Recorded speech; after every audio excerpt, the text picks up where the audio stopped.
Hello, welcome to my video about the experience with a Raspberry Pi in a KNX based smart home.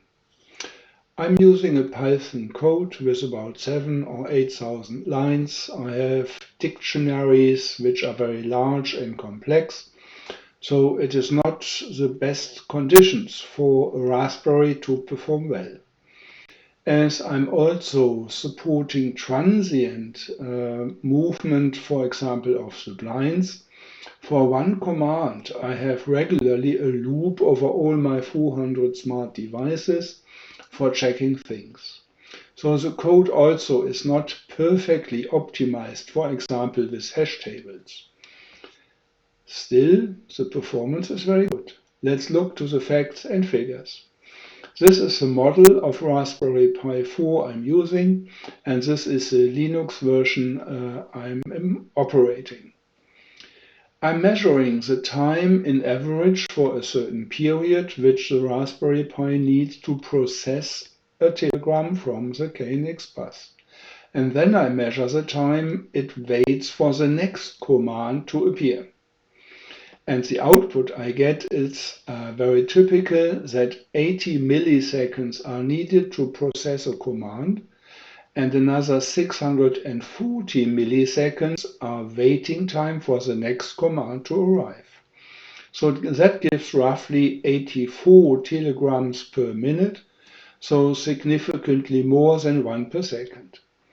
The load of the Raspberry, though, is only 10%. 11.1 to be exact.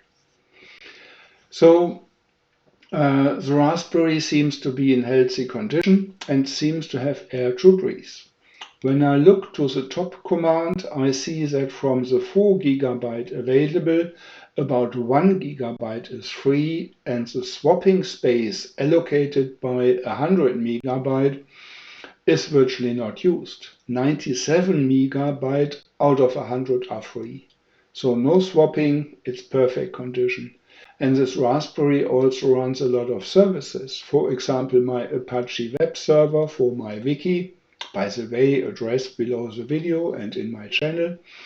It supports my PHP BB3 forum. It supports my web-trees genealogy server.